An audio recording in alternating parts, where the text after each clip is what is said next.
இன்று குழந்தையின்மைக்கான நவீன சிகிச்சை முறைகள் இன்றும் உலகளவில் பலருக்கும் ஒரு புரியாத புதர் இந்த குழந்தையின்மைக்கான முழுமையான சிகிச்சை. அதிலும் குறிப்பாக இன்றும் அதிகரித்து வருகிற வாழ்க்கை முறை மாற்றங்கள், பலவிதமான என்விரான்மெண்டல் டாக்சின்ஸ், பலவிதமான சுற்றுப்புற சூழலில் ஏற்படுற பல மாற்றங்கள், இன்றும் வாழ்க்கையில் ஏற்படுற பலவிதமான லைஃப் ஸ்டைல் சேஞ்சஸ், இவை அனைத்தும் எதிர்நோக்கிற பலவித பிரச்சனைகளில் முக்கியமான ஒன்று குழந்தையின்மைக்கான காரணங்களில் ஆண்கள் விந்தணுக்கள் குறைபாடுகள். இது தவிர பெண்களுடைய கருமுட்டைகள் எண்ணிக்கையும் குறைவாவது என்பது அதை விட முக்கியமான ஒன்று. ஸோ இந்த வகையில் இந்த ஆண்கள் விந்தணுக்கள் குறைபாடுகளுக்கு தீர்வாக தான் இப்போ இந்த காலத்தில் எக்ஸி பண்ணுறோம், ஐயுஐ பண்ணுறோம், மற்றும் இன்னும் நவீன சிகிச்சை முறைகளில் இம்சி என்ற முறையில் ஒரு விந்தணு இருந்தால் கூட குழந்தை பேரை உருவாக்க முடியும். ஆனால் இன்றும் பலரும் எதிர்நோக்கிற விஷயம், சரி டாக்டர், இப்போ அட்வான்ஸ் ட்ரீட்மெண்ட் சொல்கிறீங்களே, இயற்கையாகவே விந்தணுக்கள் உற்பத்தியை அதிகரிக்க முடியுமா, இயற்கையாகவே கருமுட்டைகளை எண்ணிக்கையை அதிகரிக்க முடியுமா, இந்த மாதிரியான பலவிதமான கேள்விகள் உண்டு. இதற்கான நவீன சிகிச்சை முறைகளில் எந்த அளவு அட்வான்ஸ்மெண்ட் இருக்குது அப்படின்றத பார்த்தா, இன்றும் ஆண்கள் குழந்தையின்மைக்கான முக்கியமான காரணமே விந்தணுக்கள் எண்ணிக்கை குறைபாடு. விந்தணுக்கள் எண்ணிக்கை குறைவாக இருக்கலாம், ஊர்ந்து போகிற தன்மை குறைவாக இருக்கலாம், ஆனால் முக்கியமாக விந்தணுக்களே இல்லாத நிலை கூட ஏற்படலாம். சில நேரம் ரொம்ப குறைவான உற்பத்தியே உருவாகும். டாக்டர், என் குடும்பத்தில் எல்லாருக்கும் குழந்தை இருக்குது, எங்கள் வீட்டில் நான் 5 பேர், நாங்கள் எங்கள் அப்பா ஃபேமிலியில் நிறைய பேர் இருக்காங்க, யாருக்குமே இந்த பிரச்சனை இல்லை அப்படின்னு சொல்கிற நபர்களின் எண்ணிக்கை அதிகம். ஸோ இவர்களுக்கான முக்கியமான காரணம் நமக்கு தெரிஞ்சது லைஃப் ஸ்டைல் மாடிஃபிகேஷன்ஸ், லைக் ரொம்ப டைட் ஜீன்ஸ் போடுறது, ரொம்ப அவங்களோட ஆக்குபேஷன், மற்றும் ஸ்மோக்கிங், ட்ரிங்க்ஸு, ட்ரக்ஸ், இதெல்லாம் குறிப்பாக விந்தணுக்கள் குறைபாடுகளை உருவாக்கலாம், ஹார்மோன்ஸ். ஆனால் இதெல்லாம் எதுவுமே இல்லாமல், எந்த வித பிரச்சனையும் இல்லாமல் கூட விந்தணுக்கள் குறைபாடு இருக்கும். இதுதான் இடியோபத்திக்னு சொல்லுவோம். பல நேரங்களில் பார்த்தா அந்த விந்து பையில் விந்தணுக்கள் உற்பத்தி திறன் ஆகிற அந்த ஸ்பெர்மட்டோஜெனிசிஸ்க்கான செல்ஸோட எண்ணிக்கையே குறைவாக இருக்கும். பல நேரங்கள் ஜெனட்டிக்கலாக சில பிரச்சனைகள் இருக்கலாம். சில ஜெனட்டிக் ப்ராப்ளம் லைக் கிளைன்ஃபில்டர் சிண்ட்ரோம் சொல்லுவோம். இதில் இந்த குரோமோசோம்ஸ்னால அந்த விந்தணுக்கள் எண்ணிக்கை குறைவாக இருக்கும். சிலருக்கு ஹைப்போகொனாடிடோட்ரோஃபிஸ், ஹைப்போகொனாடிசம்னு சொல்லுவாங்க. மூளையில் இந்த விந்து உற்பத்தி திறனை அதிகப்படுத்துகிற சில ஹார்மோன்ஸே குறைவாக இருக்கும். ஸோ இவர்களுக்கான நவீன சிகிச்சை முறைகள் என்ன? இந்த விந்தணுக்கள் திறனை அதிகரிக்க முடியுமா, எண்ணிக்கையை அதிகரிக்க முடியுமா, உற்பத்தி திறனை அதிகரிக்க முடியுமா? இன்று 1 மில்லியன் ஸ்பெர்ம் கவுண்ட் இருக்குது, இல்லை 1-2 ஸ்பெர்ம் இருக்குது, இதை கொஞ்சம் இன்க்ரீஸ் பண்ணால் இன்னும் கூட பெட்டர் சக்ஸஸ் வரும். அதற்கான வழிமுறைகள் என்ன?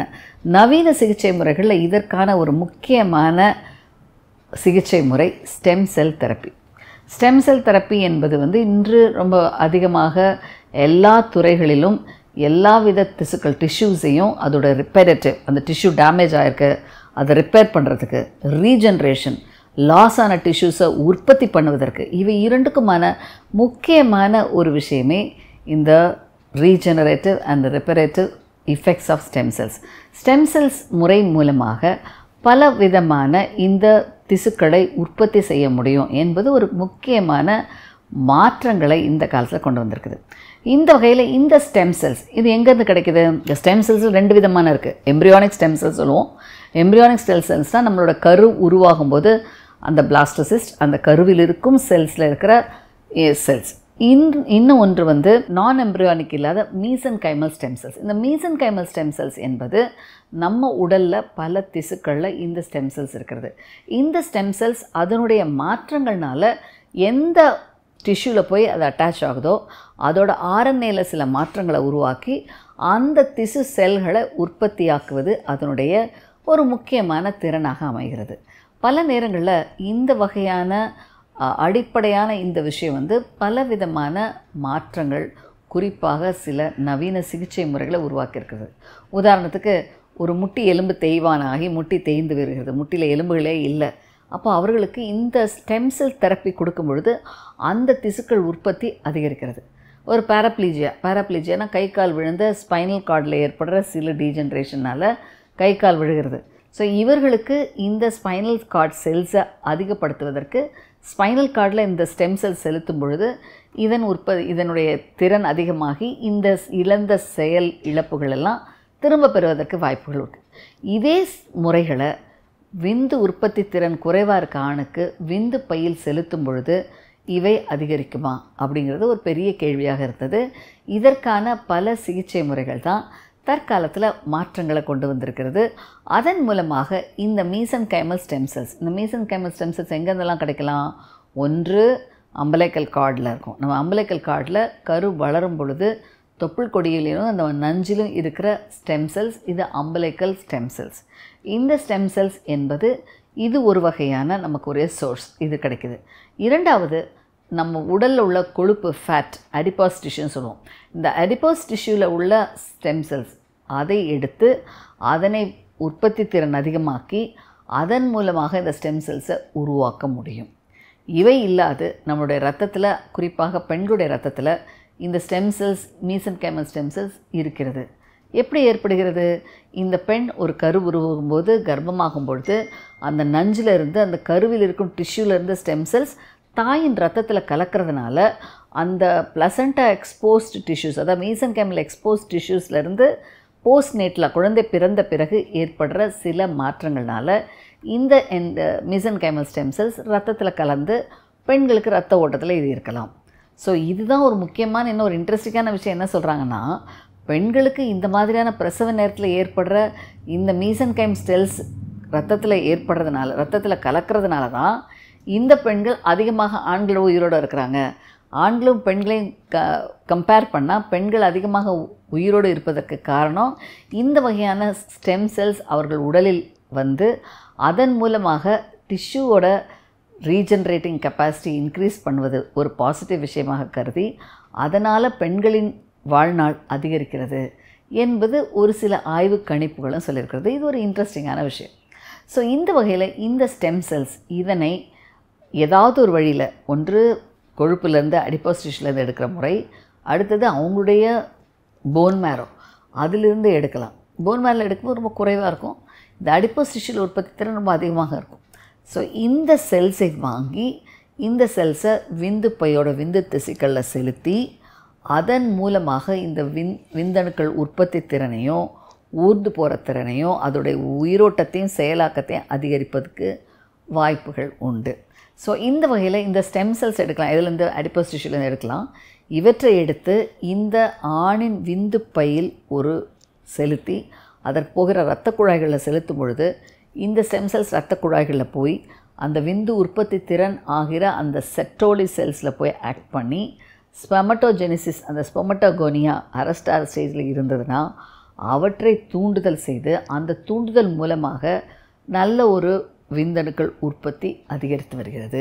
ஸோ இந்த வகையில் இந்த ஸ்டெம் செல்ஸை எடுத்து இரத்த குழாய்களில் செலுத்தும் பொழுது இவை சென்று எங்கெங்கெல்லாம் டிஷ்யூஸ் பழுதாக இருக்கோ அதனை அனைத்தையும் ரீஜென்ரேட் பண்ணி பலவிதமான ரிப்பரேட்டிவ் ஒர்க்கையும் செய்கிறது என்பது மிக அதிசயமான விஷயமாகும். ஸோ இந்த வகையில் இந்த செல்ஸ் ஆனது தொப்புள் கொடியில், அம்பலைக்கல் கார்டில் இல்லாமல் ரத்தத்தில் கலந்து பல விதமான டிஷ்யூக்களையும் எக்ஸ்போஸ் ஆகுது. இதெல்லாம் நிறைய நேரங்களில் நிறைய பேருக்கு தெரியறதில்ல. ஆனால் இந்த வகையான ஸ்டெம் செல் என்பது மிக முக்கியமான ஒன்று. ஸோ இந்த வகையில் இந்த ஸ்டெம் செல்ஸ் ஆனது ஒரு பெண்ணின் விந்து பையில் உற்பத்தி திறன் அதிகரிப்பதற்கு மிக மிக முக்கியமான விஷயமா இருக்குது. இதை எப்படி பண்ணலாம் டாக்டர் அப்படின்னா, எங்களுக்கே இதை பற்றி தெரியாது. இப்பொழுது நாங்கள் செய்கிற இந்த அடிபோஸ் டிஷ்யூலேருந்து எடுக்கிற ஸ்டெம் செல் சிகிச்சை முறை தான் ரொம்ப ரொம்ப நல்ல இம்ப்ரூவ்மெண்ட் கொடுக்கறதுக்கு வாய்ப்புகள் உண்டு.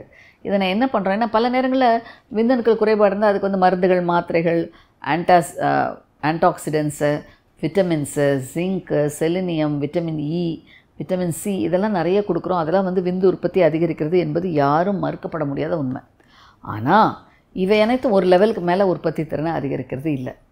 பட் இந்த வகையில் விந்தணுக்கள் உற்பத்தி திறன் அடிபோஸ் டிஷ்யூ மூலமாக எடுப்பதன் மூலமாக பல நேரங்களில் இந்த ஸ்டெம் செல்ஸோட நமக்குடைய ரெக்குவயர்மெண்ட் அதிகமாக கிடைக்கிறது. இந்த ஸ்டெம் செல்ஸை அந்த விந்து பையிலுக்கு போகிற இரத்த குழாய்களில் செலுத்தும் பொழுது அவை அந்த விந்து பையில் சென்று அந்த ஸ்பெர்மாட்டிட், இப்போ ஒரு சில இடத்துல அரெஸ்ட் சொல்லுவாங்க, அதாவது மெச்சுரேஷன் அரெஸ்ட் அப்படின்றது ஸ்பெர்மட்டோகோனியா, அது ஒரு மெச்சூர் ஆகிற ஸ்டேஜில் அரெஸ்ட் ஆயிடுது. ஸோ இந்த அரெஸ்டான செல்ஸை போய் தூண்டி அந்த அரெஸ்ட்லேருந்து இம்ப்ரூவ் ஆகி அதனை உருவாக்க வைக்கிறது இந்த ஸ்டெம் செல்ஸ். ஸோ அந்த வகையில் அடிப்படையான பிரச்சனை இருக்கிற ஆண்களுக்கு கூட அவற்றை இந்த தூண்டுதல் மூலமாக சரி செய்வதன் மூலமாக அருமையாக இந்த பிரச்சனையை சரி செய்ய முடியும் என்பது பல கணிப்புகள், பல ஆய்வுகள் சொல்லியிருக்க விஷயம். ஸோ இந்த வகையில் இந்த ஸ்டெம் செல்ஸ் ஆனது பல நேரங்களில் அந்த டிஷ்யூவில் போய் அட்டாச் ஆகி, ஃபார் எக்ஸாம்பிள் விந்தணுக்கள் உற்பத்தி குறைவாகி ஹைப்போஸ்பெர்மட்டோஜெனிசிஸ் சொல்லுவாங்க.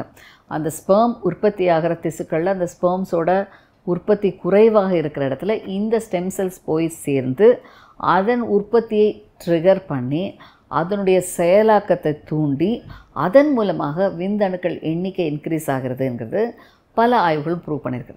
ஸோ இதனை எப்படி செய்வது, இது எங்கேருந்து கிடைப்பது, இது எவ்வாறு பண்ணுவது அப்படிங்கிறதுலாம் ஒரு முக்கியமான விஷயம். ஸோ இந்த அடிப்போஸ் டிஷ்யூலேருந்து எடுக்கிற ஸ்டெம் செல்ஸ் தான் ரொம்ப ரொம்ப பொட்டென்ட்டாக நிறைய கிடைக்கவும் வாய்ப்பு இருக்குது. இவற்றை எடுத்து விந்து பைகளுக்கு செலுத்துகிற சில இரத்த குழாய்களில் செலுத்தி அதன் பின்பு இதற்கான எல்லா விதங்களும் சரியாக இருக்கா என்பதை சில ஆன்டிபயோட்டிக் மெடிகேஷன்ஸ் கொடுத்து இந்த ஸ்டெம் செல்ஸ் விந்தணுக்கள் உற்பத்தி திறனை அதிகரிக்கிறதா என்பதை சில ஆய்வுகள் ப்ரூவ் பண்ணவும் பட்டிருக்கு. ஸோ இந்த வகையில் இந்த ஸ்டெம் செல் செலுத்துவதன் மூலமாக விந்தணுக்கள் உற்பத்தி அதிகமாகலாம். பொதுவாக இதுக்கு ஸ்டெம் செல் செலுத்தும் போது ஒரு 4-5 days அங்கே இருந்து அந்த செல்ஸ் எடுத்து அதில் ப்ராப்பராக செலுத்தும் போது தான் அதனுடைய செயல்பாடு, அதோட ஃபங்க்ஷனிங் எஃபெக்ட் ப்ராப்பராக இருக்கும். அப்போ தான் ஸ்பெர்ம் ப்ரொடக்ஷனும் நன்றாக இருக்கும், ஸ்பெர்ம் ப்ரொடக்ஷனில் எந்த குறையும் வராமல் இருக்கும். ஸோ இவை தவிர இந்த ஸ்டெம் செல் தெரப்பியை அடிக்கடி பண்ணலாமா அப்படின்னு நிறைய பேருக்கு ஒரு பிரச்சனை வரும். இதன் மூலமாக ஒரு சிகிச்சை கொடுத்தா 6 to 10 months விந்தணுக்கள் உற்பத்தி அதிகமாகும், கருத்தரிக்கிற வாய்ப்பும் அதிகமாகும். இதற்கு அடுத்த கட்டமாக பல நேரங்களில் இது இன்னும் கூட நிறைய நேரம் கொடுக்கலாமா, சைடு எஃபெக்ட்ஸ் உண்டா என்று கேட்டிங்கன்னா கண்டிப்பாக சைடு எஃபெக்ட்ஸ் இல்லை. ஏன்னா இது இயற்கையில் அவங்களோட செல்ஸோட ஒரு பகுதி தான், அதை தான் செலுத்துகிறோம். இதோட ஸ்டெம் செல்ஸ் ஆனது அதோட செயல்பாடு நடக்கிற இடத்துல இருந்து செயல்படும் போது தான் அதோடைய பல மாற்றங்கள் தெளிவாக தெரிகிறது. ஸோ எல்லாவற்றுக்கும் மேலாக இந்த விந்து உற்பத்தி திறன் அதிகரிப்பதற்கு முக்கியமான ஒரு காரணம் மன அழுத்த குறைவு, ஹேபிட்ஸ் குறைவு, ஸ்மோக்கிங் ட்ரிங்க்ஸ் ரத்தில் பார்க்க குறைவாகிறது, ஒரு தன்னம்பிக்கை வருகிற வாழ்க்கை வாழ்வது, ஆணும் பெண்ணும் உறவு இருக்கிற பிரச்சனை இல்லாமல் சந்தோஷமாக இருப்பது, இவை அனைத்துமே விந்து உற்பத்தி திறனை அதிகரிக்கலாம். ஸோ இந்த வகையில் இந்த விந்தணுக்கள் உற்பத்தி திறன் அதிகரிப்பது ஸ்டெம் செல் முறை மூலமாக முடியும். இதை எப்படி கொடுக்கலாம், எவ்வளோ நாள் கொடுக்கலாம், இதன் மூலமாக எப்படி இது இம்ப்ரூவ் ஆகும், இதற்கான முறைகள் என்ன என்பதை அடுத்த நிகழ்ச்சியில் காணலாம். நேர்களே, உங்கள் பிரச்சனைகள், சந்தேகங்கள் எதுவானாலும் எழுதுங்கள். மகளிர் நலம் மெகா டிவி. உங்கள் கேள்விக்கான விடைகளை வருகிற நிகழ்ச்சியில் காணலாம். இந்த நிகழ்ச்சியின் முடிவில் ஒரு தொலைபேசி எண் வரும். அதற்கு உங்கள் சந்தேகங்களை கடிதம் மூலமாகவும் நேரடி தொடர்பு கொண்டு விளக்கங்களை பெற்றுக்கொள்ளலாம். மற்றும் பாலியல் பிரச்சனைகளுக்கு தொடர்பு கொள்ள வேண்டிய எண் 9841266666. பெண்களுக்கான பிரச்சனைகளுக்கு 9500011696 தொடர்பு கொள்ளவும்.